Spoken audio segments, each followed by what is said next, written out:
about the development of the story and the script and what that experience was like of getting the project together and where maybe the idea for the film story came about? Yeah, sure. Well, I think we started, so Go for it, Theo. The film, the original idea comes from the tale of the German cannibal Armin Muse, who had a cannibalism fetish, human cannibalism fetish, and frequented these cannibal forums and found someone online that wanted to be eaten. And then they met, and there was this whole kind of farcical thing that happened as they prepared his body and went through this whole process. And I think it was just really fun imagining what happened within that world. Like, it's just so much within that. There's so many fascinating sort of themes that are quite hard to kind of get your head around, as to like why you'd want to die, why you want to be eaten, where these kind of fetishes come from. Are they purely sexual, or is there something kind of more within them? And generally the kind of, it feels like there's this kind of romance to the whole thing, because these two people who essentially, you know, want these extreme things come together and find each other and are able to sort of fulfill each other's needs. And there's something that's kind of, you know, that they found the one other person in the world that would understand them without judgment. And I think that that's where the kind of the root of the project came from, and obviously for us developed into the world of taxidermy, which is a slight sort of spin on obviously on you know, I think the project for us also moved massively away from that original story and became way more about the two of them and falling in love. Also, I wanted to ask about with the story really featuring a lot of music throughout the story. What was that experience like as well, and really creating the music and deciding to have those songs incorporated into the story as well overall?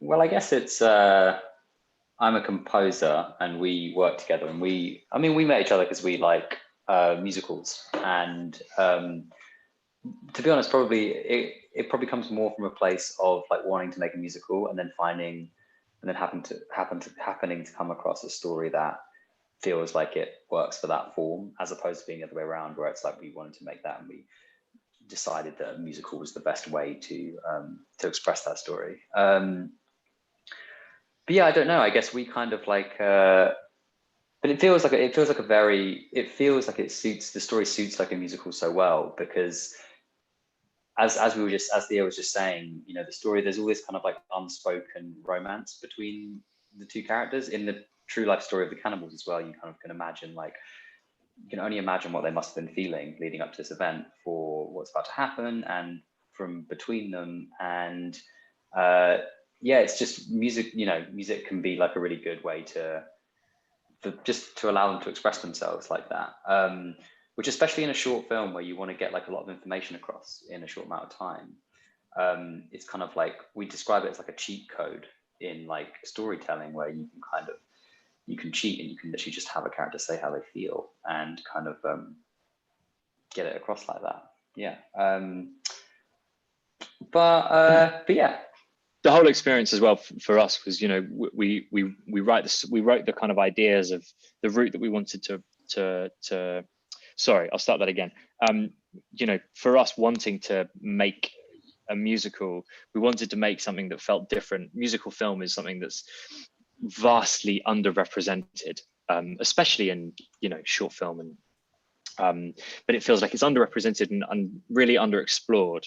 And so we wanted to make something, as musical fans, we wanted to make something that could be a little bit different, that felt like it didn't have to kind of sit within the same world that I think often musicals get pushed into. We wanted to make something that was darker, that felt a little bit more human, that was grittier, that had something that felt a little bit more like a film in its own right, that was then also a musical, rather than feeling something that was like transitioned from stage to film, which is what often happens. And the process for us was, you know, we wrote down the rough, you know, we developed the rough story between the two of us, working out what needed to happen where, and what the songs were going to be about. and, you know, putting down lots of tonal references. And then Josh went away and wrote those, and then we worked those into the script. And so it was a real, between the two of us, it's a really good sort of back and forth relationship of trust, where we could have developed them as we go.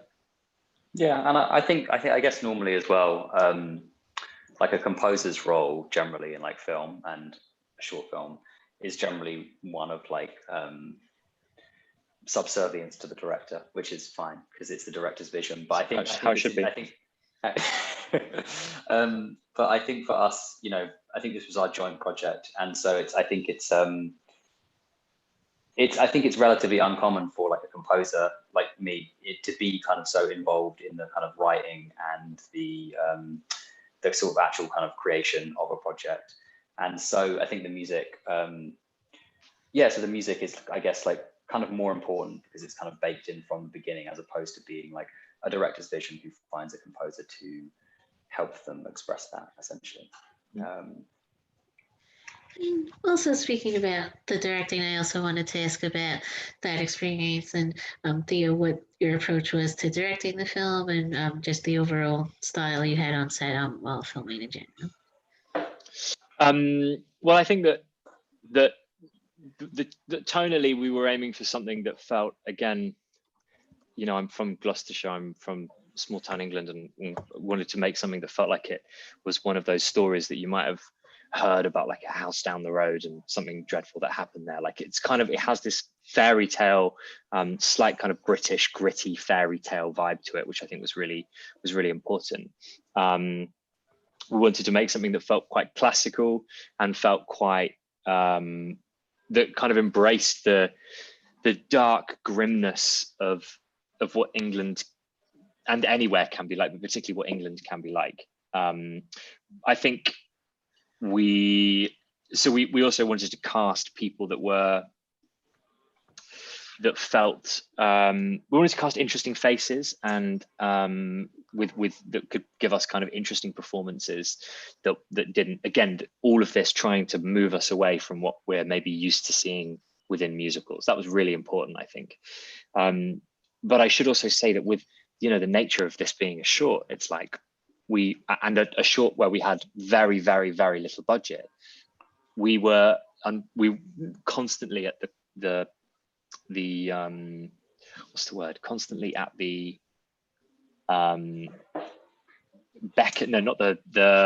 the response of our budget. You know, that that was our constant dilemma, is how we achieve this film, how we make something for the limited amount of money that we had. And I think that's something that most short filmmakers kind of have to deal with, unless you have something quite expensive. So it was a real case of you know, working on each of the things and on, you know, on the location, for example, and trying to work out what we could physically achieve for what we had. And we had some really, really good luck with finding an incredible location that we could do whatever we wanted to with. And other elements like being able to borrow lots of the taxidermy and lots of those other parts, which otherwise would have just made the film a very difficult thing to make. So I think that, you know, many of the decisions along the way are of course led by budget, but sometimes those constraints force you into directions that you otherwise may not have thought of. And also, speaking of the cast, I also wanted to ask about that experience, and with the short only having the two characters, what that process was like of deciding who you wanted to cast in the film overall as well. Well, there was we started by I used to do amateur dramatics when I was a kid, and we started by there's a guy I used to do amateur dramatics with called Anthony Young, who plays Bernie, and I thought of him immediately because he had this incredible voice that was very vulnerable and expressive. And I think for the character, you know, Bernie is Bernie's a character full of vulnerability and of fear, and I think Anthony's has this incredible voice that really, really suited that part. Hunting for Alison was then who plays the taxidermist, Araminta, was then a very difficult process, partially again because of budget and trying to sort of work around not being able to have casting directors, and I ended up scouring. There's a website in the UK called Mandy, which you might have in America as well, I'm not sure, but it's a casting website, you know, of lots of different scales of people. And I just hunted through there for a long time, looked at lots of different options, and we were incredibly lucky to find Alison, who was just incredible and really helped us bring the character to life. Yeah, I think for both of them, they sort of as actors, they bring so much to those characters that we maybe as writers didn't really think about so much. As in, for example, I think Anthony, as Theo said, his voice is very kind of it's a little bit vulnerable, a little bit shaky. It's very good, but it's not enormously strong, as in like rhythmically and things like that. It's very expressive, and I feel like, you know, if you were doing a stage musical, you might get that hammered out of you a little bit. But I think it's a good thing, because with musicals generally, people are often put by them potentially because, you know, they're very showy and performative, and, you know, it's difficult to relate to a character on stage when the actor is this amazingly strong singer. And how do you have like a vulnerable character when they're like just singing these amazing stuff? But I think Anthony's voice has this very distinctive like wobble to it, which makes him which really adds to the character. And same with Alison as well, that I think her voice was so much is really sweet and pure, and I think we never super imagined that for the character in such a strong way. But then when she came along to the first rehearsals and she was singing it in kind of her style, it added kind of so much to that character, because it would be so easy to do, like, for a character like that to be very like, oh, I'm evil and yes, yeah. But she has like a very sweet kind of floating voice, and I think it adds so much. She brought so much to that for sure. Once they signed on, what was the experience like of also getting to really work with them and building their characters' relationship and the dynamic between them, and really building the characters throughout filming as well? It was a very quick process because of the nature of once again of budget. But it was, so we didn't really have much time with them, that much time, but we were very, very lucky with both of them because they both worked really hard and kind of immediately felt the characters, I think, in a really great way. But we had a couple of great sessions with them working on the singing, and then we had this kind of quite peculiar experience recording this musical that we'd written in a sort of pay-per-hour, very, very budget studio that was primarily used by people making drum and bass and grime. And so like next door to us was a load of guys like making drum and bass, and then we were there sort of trying to sort of sing and trying to get them to turn down the volume briefly so we could kind of get those high notes for our musical. So it was quite a peculiar experience. Yeah, but we were super lucky.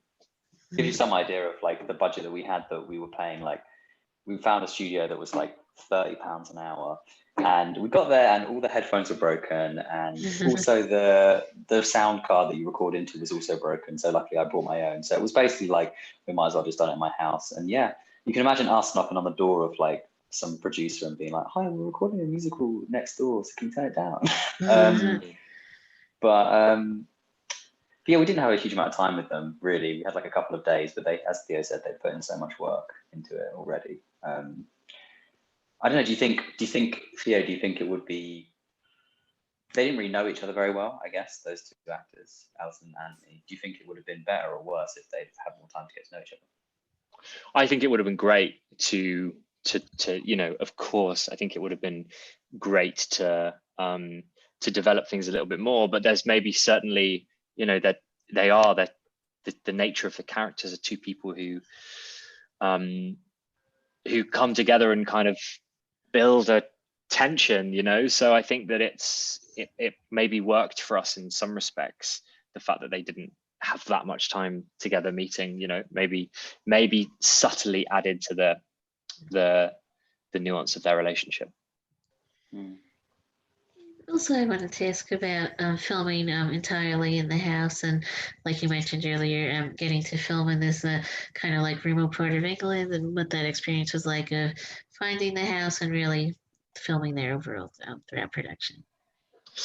Well, it was my mum told me, my mum, we went back to Gloucestershire to film where I'm from because I knew that filming at home I could get more support for free, and that there are, you know, in smaller areas there's way more community. Filming things in London is like hard because everyone knows how much to charge for things, so no one wants to sort of help you for free.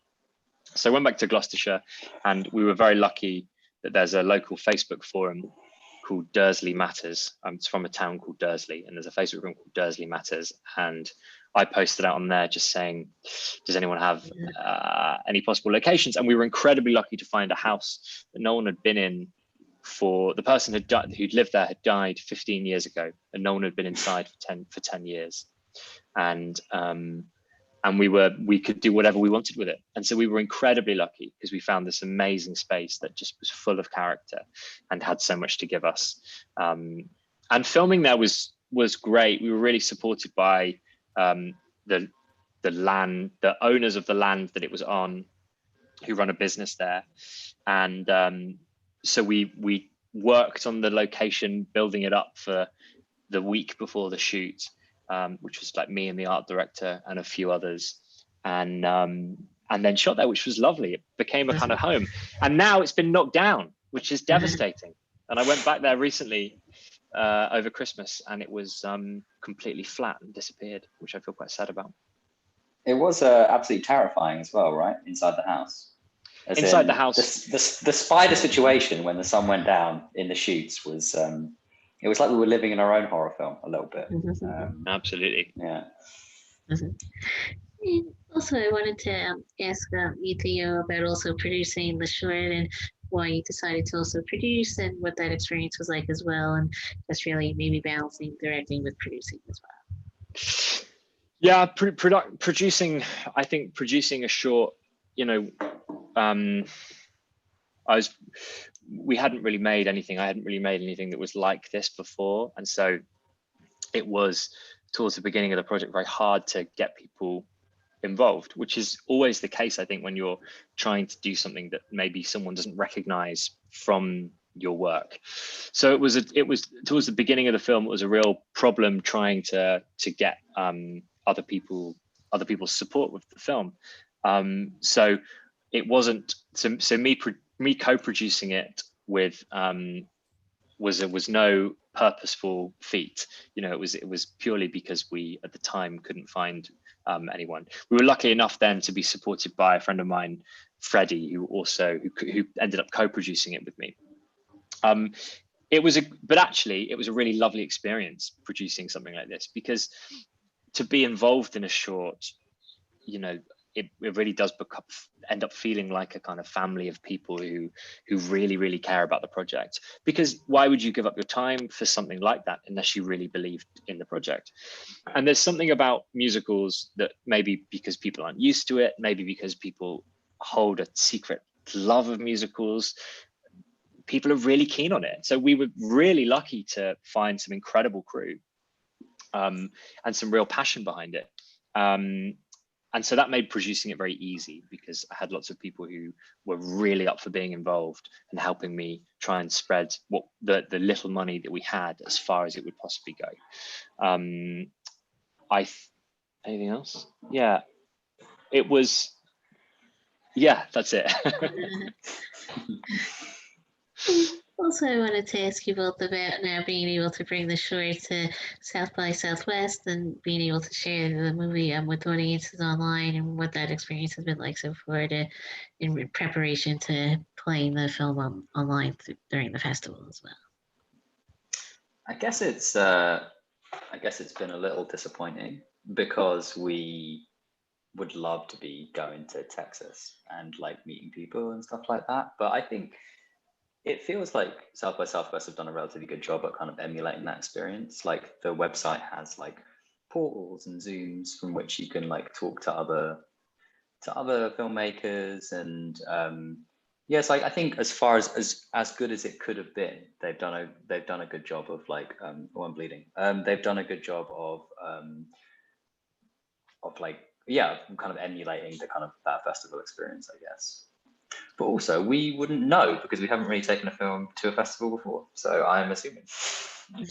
But I should say super excited to be at South by Oh yeah, Southwest. obviously we're so excited. It's crazy, and I think it's just weird for either of us that anyone. I think it's weird. It's weird that anyone. It feels like a very specific thing that we would enjoy, and it feels weird that we've made a thing that just we really want to see, but other people want to see it, and that's like a really wonderful thing. Because I think both of us individually and maybe together have tried to make stuff that we think other people will enjoy, and it hasn't gone as well as there's a time when we've said let's just make this weird thing that we would really like to see, and that seems to have worked out the best for us so far. And so I think that's a kind of good lesson that we've learned, is just you make the thing that you want to see, and probably that means you'll have a lot of passion in it and people will be able to pick up on that and enjoy it. 100%. Okay, I think that was mainly it, but thank you both again for taking the time out today. I appreciate it. You're welcome. Thank you so much. And Thanks for having us. yeah, enjoy the rest of your week. You too. Thank you both See you again. later. Bye-bye. Bye.